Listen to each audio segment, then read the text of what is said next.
here we are. We made it. We made it. Made it. 100. 100. Episode 100. Because can we give up after?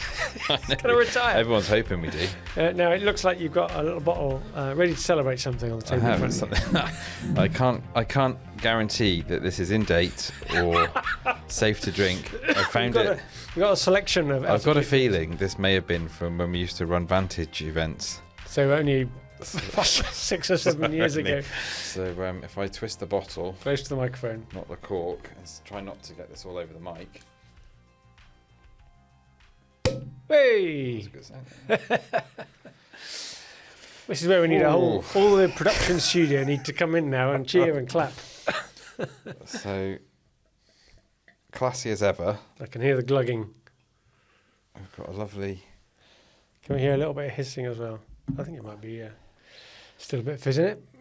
So, I'm not entirely sure I'd put this on my chips, but... Well, cheers anyway. Cheers. Cheers to 100 episodes.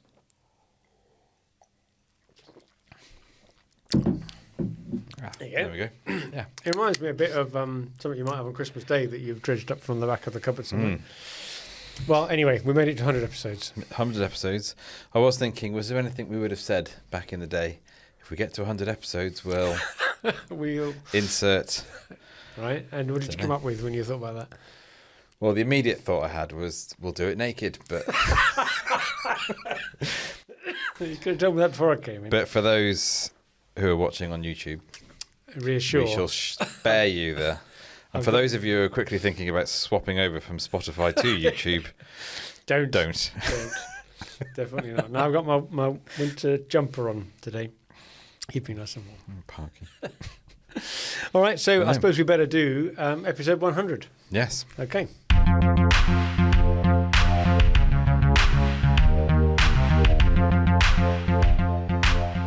Hello and welcome to this very special episode of the SME Growth Podcast from Wellmeadow. This is episode 100 and we started this journey saying if we get to 3 it'll be a minor bloody miracle.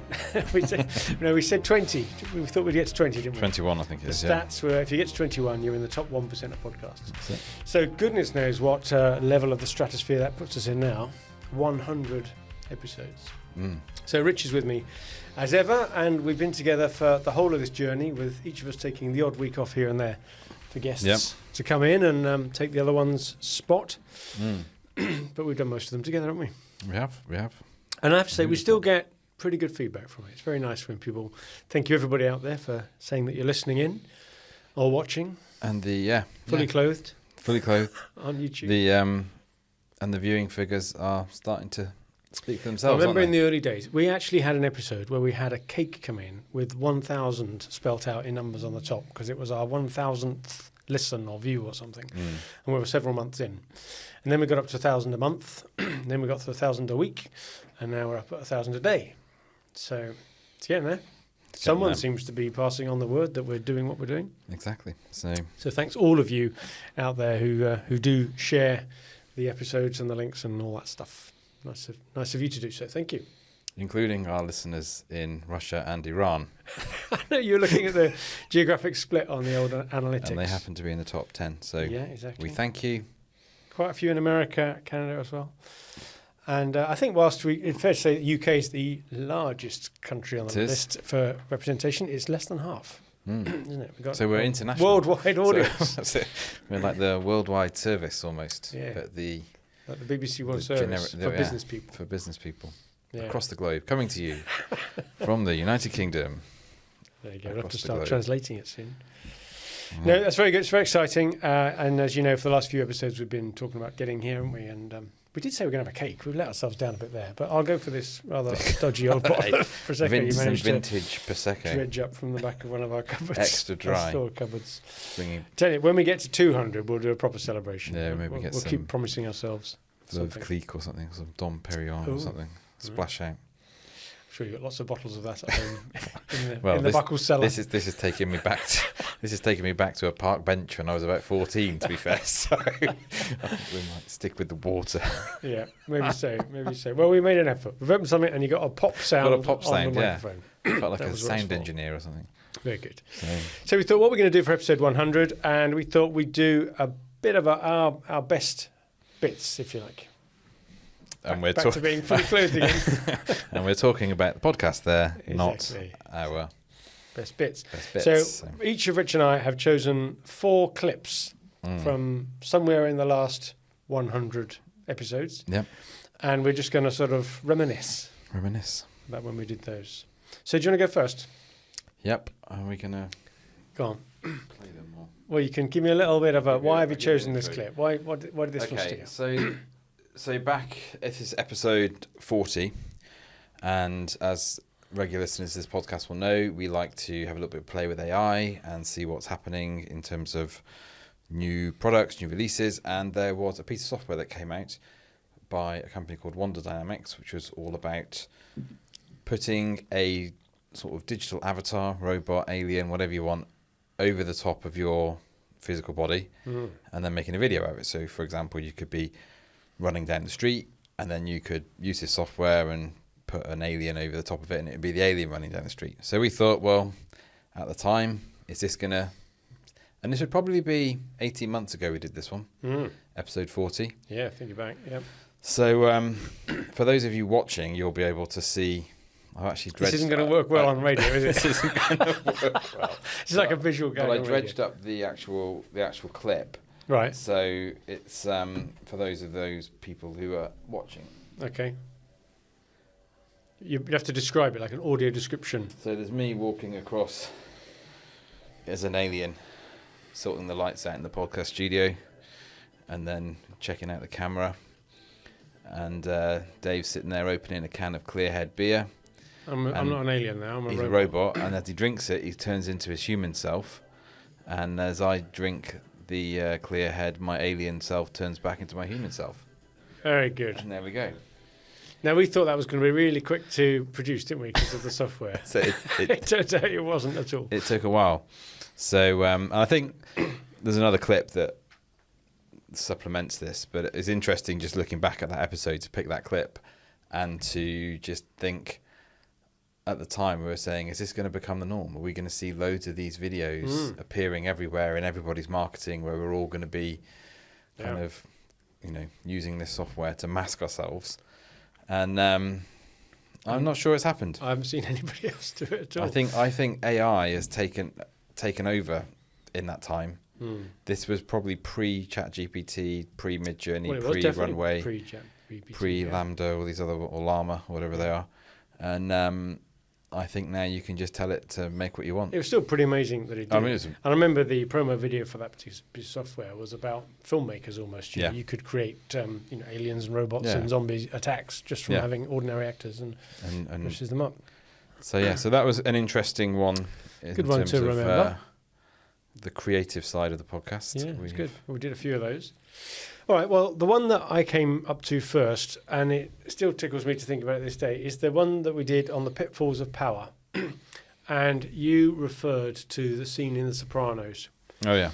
And I think what works so well with it is when I saw the short, I think it was Pete that edited it for us, and he cut into the actual footage from The Sopranos, and it just, it was almost like you had an image of the film running in your head, because you got the way you described the scene was exactly as it unfolded, second for second. So when he patched it in, it just worked really, really well. I've watched quite a lot of Sopranos. It sort of gave it away a little bit. So yeah, I've queued it up here. Let's have a look at this. And I think that's the trap. That encompasses the whole thing. There's a classic scene if you ever watch Sopranos. You're a Sopranos fan? I haven't watched Sopranos. You haven't watched Sopranos.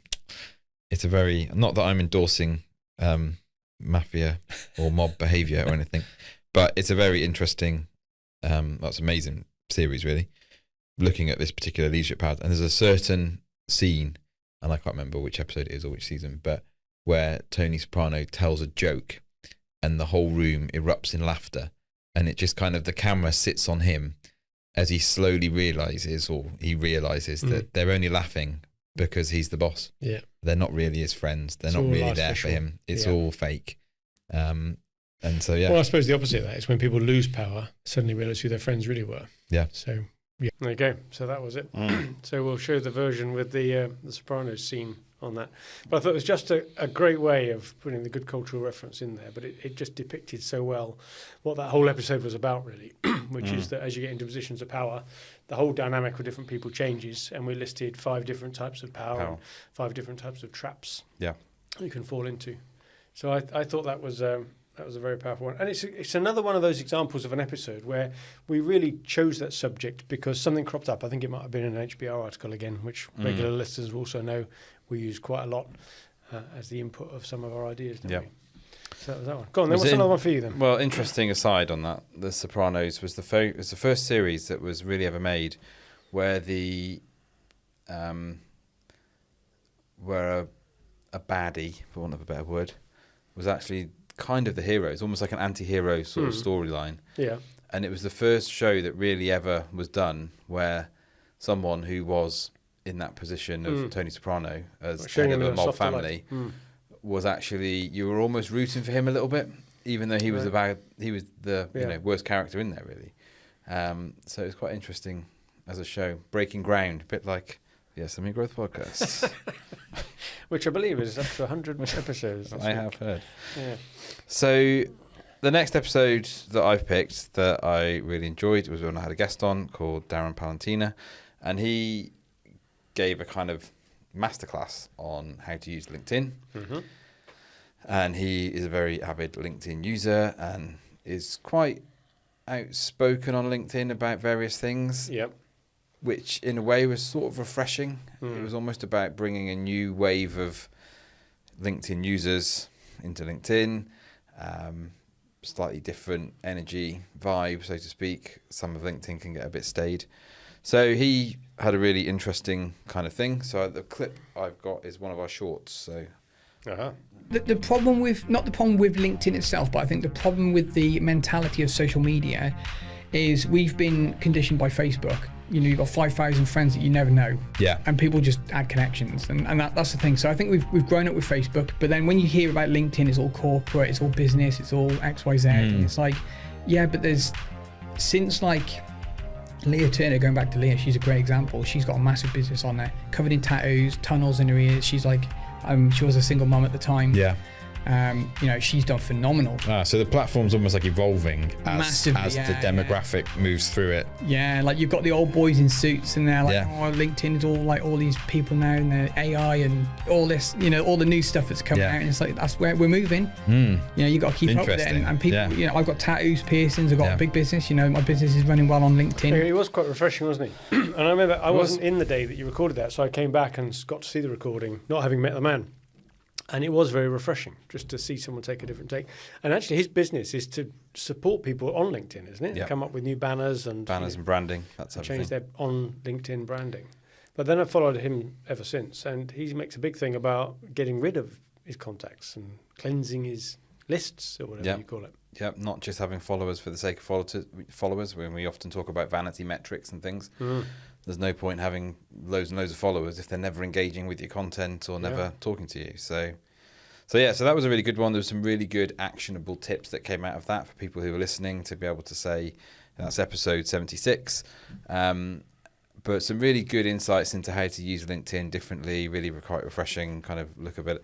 And a great story. He's got a really interesting story about being in the armed forces, being in the Navy, overcoming kind of mental health issues and things like that, and coming through all of that the other side to build his business and everything. So really interesting episode, worth a listen. Very good. So that was episode 76. I didn't say, actually, coincidentally, but the episode number of my pick before was episode 75. I didn't say what that was, so we picked two close together there.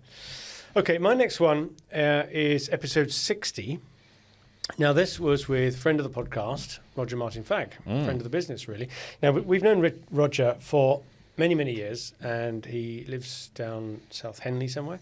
But he comes up by invitation, and we host an evening where he's the speaker for the evening. And he gives a rousing talk, really, on the economy, which I know may be a contradiction in terms for some people, but he really makes it very understandable to the point where now, if we are inviting him up and we put the word out, we can easily fill the room because everybody's heard of Roger. But on this occasion, it was the day after one of the budgets, the Jeremy Hunt budget. If you think back long enough, that was only, gosh, when would that have been? Earlier this year, wouldn't it? It's the spring. It's the spring budget. And think how many prime ministers ago that was, and all that. But he came on the day after the budget and gave us a great summary, really, of everything that happened. But he made a particular point of making a call out for SMEs. And he didn't do it deliberately because this is the SME Growth Podcast. In all of his talks with us before, he's been very pro-SME. Anyway, this is what he said. I really believe this. The optimism is the attitude of the people who are going to be listening to this. Over 60% of our GDP is created by SMEs, companies that employ less than 200 people. And if you look in the last 5-7 years, it is they who've been investing steadily. They might have taken less dividend out to do it, but that's a choice.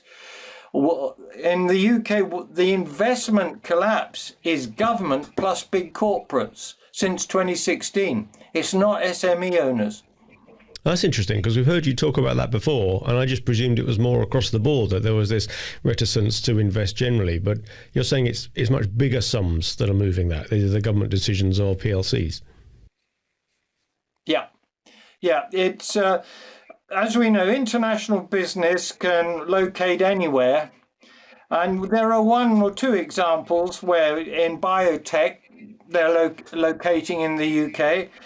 But from many American businesses, locating in the UK was access to the European market. And that effectively has been substantially reduced. I thought I might stop it at that point. Roger has got very well documented views on the whole Brexit thing, as he talked about. Although, having said that, after it happened, he did soften those views and became very pragmatic about it all, and said fundamentally you just got to run your business well, and what businesses really want is stability. And he bemoaned the fact that if any company had 5 CEOs in 7 years, they might be a bit rudderless. But that's exactly where the country was. But that was a great episode. He covered Germany's economy, which is really struggling at the moment. Talked about money supply, and he gave a tip that all business boards should have a younger person at least attend their strategy meetings. That was one of his tips from that episode. And that I was reminded of that actually when I was at a client's strategy meeting, and they happened to have a work experience / apprentice on site that day, and she came along, and it was very good. Just get a different perspective of what does a 19-year-old think about the world of business right now, and how distanced are we from it. With only a couple of decades older than that. So I thought that was great, and really nice of him to come on the show. One of the very few that we do with a remote guest. Normally we like guests to come into the studio, don't we? So Roger being that far away and being such a prized guest for us, we decided to make an exception, and he came on the show on Riverside, that very good online tool. Yeah, so you say Germany's economy. I'm actually going to Germany this weekend, and so Mrs. You're going to fix the economy? Mrs. Buckle probably will, yeah. Single-handedly. She single-handedly will streets of resurrect the German economy. No, but it was an interesting point he was making there, talking about optimism and SMEs, and just maybe be interesting to get his take on that again now, fast forward 9 months. And well, he goes on to say after his 5 CEOs in 7 years, he said he was looking forward to boring Starmer, and I'm wondering what his views on that might be now after the budget and everything else, and talking it down. But that episode, even though that's quite a while ago now, 40 episodes ago, that's still getting a fairly good daily listen. So I think people look up Roger, don't they? He's much searched for online, and they either find our website or our podcast. Yeah. So thanks again to Roger. If you're listening, for coming on, we must get you on again soon, maybe in the new year. Yeah. Okay, what's your third one? Third one was a recent one that we've done, where we talked about how to master your business growth with go-to-market strategies. And go-to-market strategies is something that we are now talking more and more about as we not so much develop it, but crystallise a lot of thinking around it. Well, it's resonating a lot with our clients, isn't it? And I think it's almost a reaction to too much of a swing of the pendulum towards inbound marketing. And everybody presumed they could stop selling because the phone would just ring off the hook, because everybody would adopt inbound techniques and all the people would call you. It doesn't quite happen. So you still need to go to market and have a strategy. Yep. And so this episode, which I'll play a short clip of in a second, it's almost broke the internet. Broke the internet? Broke the internet. Well, it's not quite broke the internet, but it broke our expectations of what our podcast can do on LinkedIn. I think the YouTube. YouTube. Yes, Josh. Gosh, You're doing. I was just about to say, YouTube took a shine to us there. Well, now having just heard what you said, confusing them with LinkedIn, they're not going to at all. But their algorithm seemed to pick up that particular episode, and it went stratospheric, really, didn't it? So we were getting thousands. We talk about thousands a day. We were getting thousands an hour for bits of that. And that one episode went up to thick into 20,000. I think it's had. And climbing still quite steeply. So, yeah, a very popular episode. So, episode 91, and here's a quick excerpt. Excerpt. Easy for you to say. From it. So, here we are today, episode 91, and as Rich just said there, go-to-market strategies. Yeah. Where do we even start with that? That's a big old subject, isn't it? And I think this is something that's cropping up in quite a bit of our work at the moment as well, isn't it? Yeah. So, we're finding people either looking at going into new markets, and which go-to-market strategy is kind of maybe more traditionally looked at, but also thinking about their existing markets maybe in a new way. Yeah, I think it's more that bit is relevant for most of the companies we deal with, because there aren't many new startups looking to go into a new market or diversification strategies going on compared to just want to grow a bit, right? Yeah. And this, I put this in the context, we did RevOps, didn't we, a little while ago, and that was an episode that's done very well. That's currently our number one. And RevOps kind of takes the whole soup to nuts process from getting a stranger identified, taking them through the whole process of acquaintance, opportunity, deal, selling them, delivering it well, getting the cash in, and getting the referrals from them. That's the RevOps bit, getting all your tech stack lined up. Whereas go-to-market focuses more at the front end of all of that. Mm-hmm. And the bit that I've been trying to impress upon people, and I'm getting a bit boring now, I'm sure, talking to clients about this, is that you've got to take this seriously, because people always assume that lead generation and customer acquisition is the job of marketing. Yeah. And there'll be lots of marketing people listening, half of whom are maybe shouting at their headphones at the moment, well, it is. And the other half might be saying, oh, thank goodness someone said that, because salespeople have got a critical role to play in this. Yeah. And my experience, just anecdotally, looking at a few companies, is that sales have kind of abdicated that because there's a marketing department. And, well, that's your job, isn't it? You go and give me some leads. You know, I haven't got enough leads. Let's blame marketing, or let's give marketing some more resource, or let's get them to do another campaign, send some more emails out, or whatever.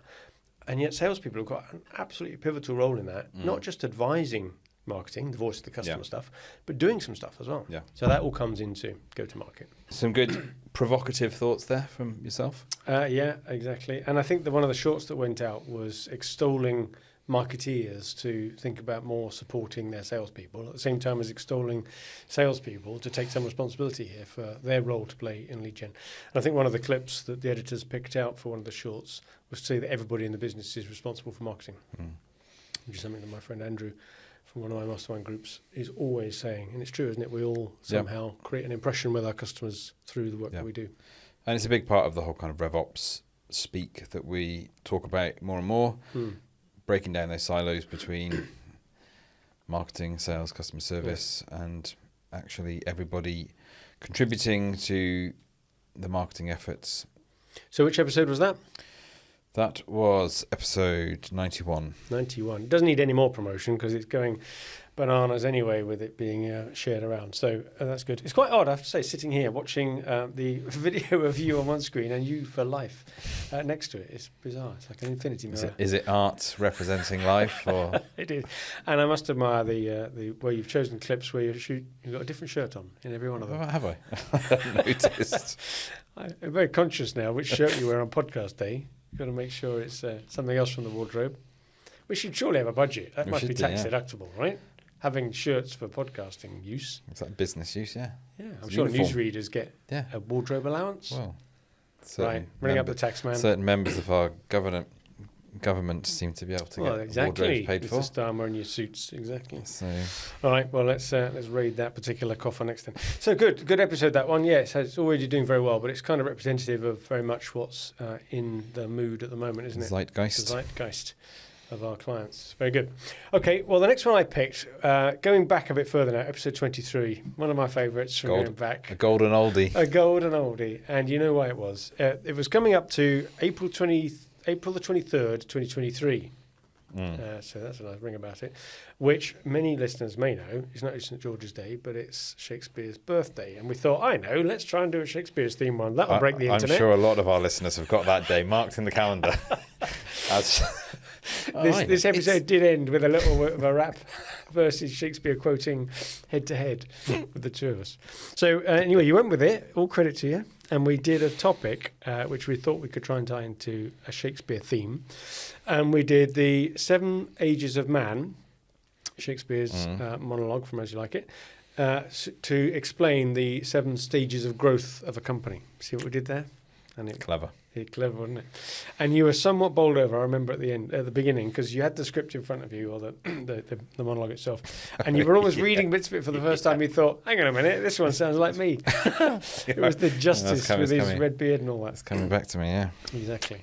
So anyway, we did a fairly good old round of all the different ages of man and how that relates to the ages of the company.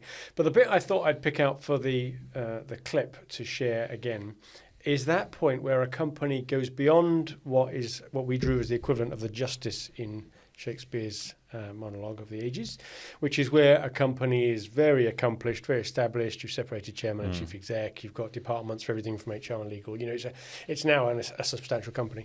That's the justice stage, where it goes then over into the next stage of Shakespeare's list, which is the pantaloon, and that's what we described in this clip here. Conscious of where we're at through it, it's still 2 stages to go, but I don't think we really need to or want to dwell too much on them, because the transitions into them is almost going downhill again. So we've been talking about the growth up to this justice phase, this middle-age phase where you're in your peak earning power and things are going well. If you go to the next stage, it's starting to go wrong. So the next one is kind of an old age stage, but in Shakespeare's language, it's a pantaloon. And the reason he calls it that, I think, is because you start to become a parody of yourself. Maybe behind your back initially, but you start to get fun poked out of you. You become a caricature of an older, in his terms, person, but in a company, you can see how that can translate, because you won't have adopted new systems, you won't have taken on younger people's ideas, you won't develop new products or gone into new markets. The danger is that you become stagnant and that you don't recruit really senior people who know what they're doing to potentially take your job. You know, any one of these transitions, but here more than ever, you've got to be aware that you may not be cut out to run a company of 500 people, 1,000 people, 5,000 people in the way that you were when it was a startup at 5, 10 or 15. And the chances are there would have been changes of leadership along the way anyway, perhaps tied into changes of ownership. So this is one where you really don't want to go into it. But if you sense yourself going into this pantaloon old age stage, in other words, you've gone on through justice, you're equivalent of the 60, 70-year-old in your terms, you've got to now be very focused on succession planning, leaving the legacy, making sure that the business is well funded and directed in the right direction for growth. Now, what was particularly, only yesterday I was in a meeting and somebody quoted that a particular one because of the age of their business, but also that they paired it up with the other episode, which we haven't picked as one of our shorts today, but to do with when should a CEO step down. And Popular. these two both, we said at the time, if you get forwarded that episode, there's a hidden meaning, which isn't very hidden. And I think this episode is a bit like it. If you sense that your company is going a bit past its sell-by date, and that was the key message here, that too many companies get a bit too used to the comfort zone, a bit drunk on their own success, if you like, can't believe how easy it is to make money. That's the early warning sign that something's about to go wrong. And that's where we tied it in. We had to cut it there anyway, because if I went on much longer, I actually break into a full thesp mode and I read the monologue myself in my best Shakespearean voice. And nobody deserves that. I think to remember it was all I could do to stop you dressing up in Elizabethan wear. I think the thumbnail for the episode has us dressed up. It does have us. I think Verity has AI'd some maybe with a lute or Elizabethan something. clothes on There's a lute us. there. Yeah. But it's interesting watching that clip, and if people are just listening, they won't see it, but if you're watching this on YouTube, just seeing where what the podcast studio looked like at that point. That's back 70 odd episodes again, and just almost the evolution of the podcast. Yeah, the 7 stages of a podcast. Exactly. Well, if you think back to episode 1 and 2, my goodness, they were different. You weren't even in them. I wasn't. Well, clearly that's why I got better after that. But you had 4 people in the room and trying to manage that dynamic. I mean, we struggled with 3. And then we had stuff on screens as well, and trying to do. And we didn't have the lighting right and the sound in those days. You know, we're pretty sound deadened these days with all this acoustic equipment all around us. But yeah, it does show the evolution of even our podcast, doesn't it? Yeah. We've got shelves. I saw these shelves on someone else's podcast yesterday. Yeah. So another business person had got exactly the same shelf. I've got them at home, actually. different things on them. Different things on them, yeah. We just, it's like Kellogg say, they don't make cornflakes for anybody else. Nobody else uses our podcast studio either. This is ours. Ours, very protective of it. Exactly. So go on, what's your last selection of your 4? I don't know why we limited you to 4. We could do more than that. Let's stick at 4 just today. for the sake of the listeners. So I have picked episode number 63, which has got the title Tales from the Trails, Building an Ultra Marathon Business, which features a good friend of the business and the podcast, Archie Stewart. He's a star. And that was Archie's a really good guy, and he's kind of helped build this business, which Beyond the Ultimates and the Spine Race, which is for crazy people who want to run for many, many days with nobody chasing them. If you thought a marathon was tough enough, if you thought endurance running, Ironman was bad enough, just do similar them back to back in the desert or something. Yeah.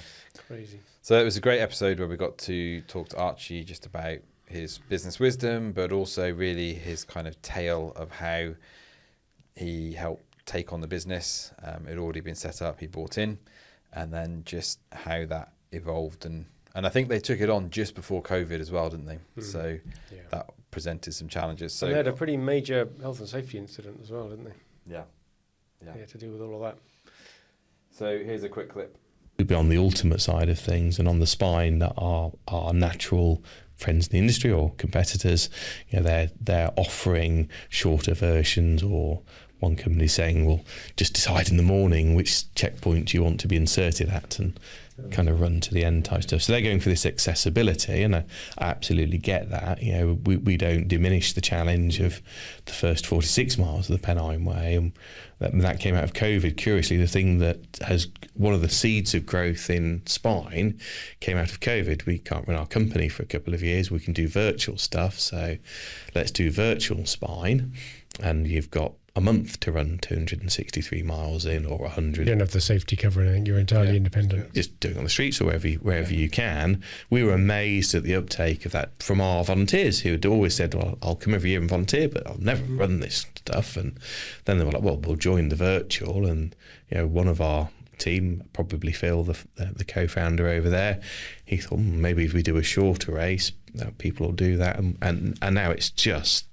you watch people go on these multi-year journeys, sprint, Challenger South, Challenger North, full.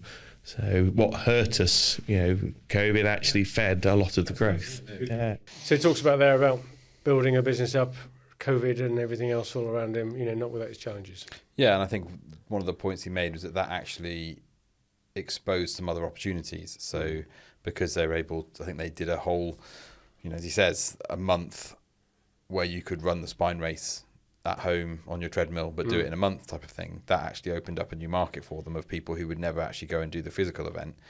And I think off the back of that, where he talks about they've sort of broke that spine race down into smaller parts, and so people have got an easier journey into it.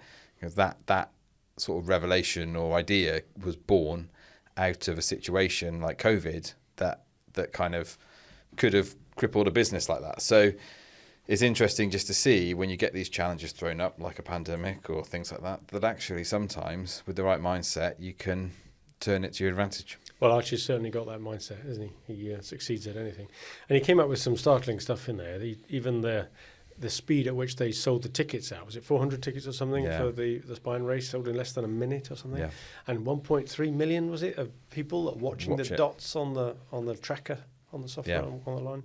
Flipping it, that was it's quite some operation he's running.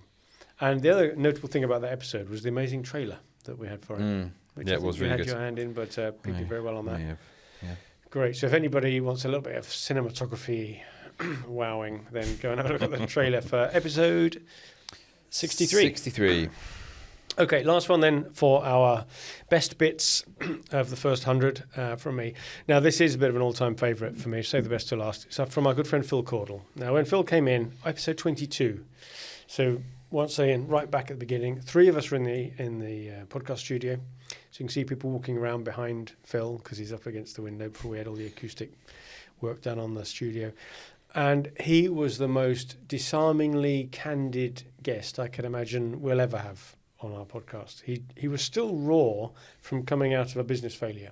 And it was still going through the rumblings of dealing with the winding up of the business and the accountants and the legals and the insolvency practitioners. And he was insistent that he wanted to come in and tell us all about what had happened. And he did. He explained the circumstances that led to it and his decisions. I was poking him a bit on whether he thought his management style might have had some influence to it, or whether strategic decisions were wrong. And he took them all absolutely in his stride. And then you asked him a good question near the end of it, and I wanted to play that bit as the clip. I suppose it sounds like you've been through a lot, sort of personally, through all of this. Obviously, do you feel you've come out of it stronger? Is it more resilience now, or is that still a journey? Yeah, I think I think we're always on the journey.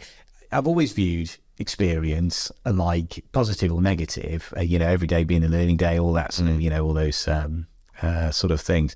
So positive or negative, you take something. You've got now more experience to take on to your next challenge or or whatever. I don't think I'll ever stop looking back and thinking what could have been. I think it's natural to think, if I had of this or I had of that, but you can only deal with today. What's gone's gone. But you will still mull it over for a long time to come, and as I say, probably forever. I've got to think that I'm stronger for it, because now I have different experiences. I don't know if it's a good thing or a bad thing, but are there many people who've been through the kind of process that I've been through now? That I can't emphasize enough actually how much that conflict in me was really the bit that tore hardest, actually, because you want to feel that you're doing the right thing, for your staff, for creditors. These are guys who, a lot of them had worked with for 25 years or something like that, and had debts that were insured and things like that. They had nothing to lose, and over the years, we've done some great business with them, and very few people have been nasty as such, and that bit doesn't. I can't say it overly phases me, because it is what it is, when I try. So you could tell there almost his voice was breaking bits of it. He was so honest, wasn't he, throughout the whole? It was raw. It really was raw as he was talking it through. The business was 60 years running. It wasn't like a flash in the pan that had just gone under. He was struggling against all sorts of environmental challenges, anti-plastic. They made plastic products, and he tried to educate the market. He made an acquisition. He was sort of getting through it, and he could see light at the end of the tunnel. He could have got the funding together to get through it. But there was a key moment in his story where he said he sat down, I think it was the dinner table or breakfast table, whatever, with his wife, Carolina. And she just asked him the question, do you want to go on? And he said it was a paradigm-changing moment, because up until then, he hadn't given himself the luxury of that even being a question. An option. He was programmatically carrying on. And when he sat back, he said, well, we could make it through, we could spend another few $100,000 funding some losses and turnaround. But when he had to answer that question really honestly, it's what drew him to the conclusion that, no, I'm going to wind things up and call it a day. Yeah. Quite powerful. And I think a lot of people really related to the honesty in that. That's one of the things we try to do, is bring guests on who perhaps haven't had, I guess they've all been successful in different ways, but they've been through a moment, a bit like Phil or Glenn was another one, where, businesses go through hard times, and it's not any fault of anyone's. It just happens to be. It just happens, yeah. Just happens. But actually, the people who've got to deal with that, everyone deals with it at every level, but there's in the leadership role, you carry extra burden of responsibility. Real people throughout. There's the employees, like you say, the suppliers that got left behind, him, his family, his advisors. It was, tough time for him. If we were doing, if we were a pop group coming up with an album, we probably would have thought of a better last track. You go for the slow one and then you finish on a bit more upbeat, don't you? So we should have now had some sort of whiz-bang, party-popping sort of version that wouldn't have been the single. Might not have been the single. That was the slow one in the meat of the album, though. That's what you really wait through the others for. You reciting Shakespeare would have been That would have been it. Would have been the single, the number one hit single. Well, maybe we'll just put that on the end as the bonus content. Maybe we could release on whenever it is, April 23rd, is it? April 23rd, yeah. See. It's now ingrained in your mind. We could release. So wait here, April 23rd, 2025. Yeah.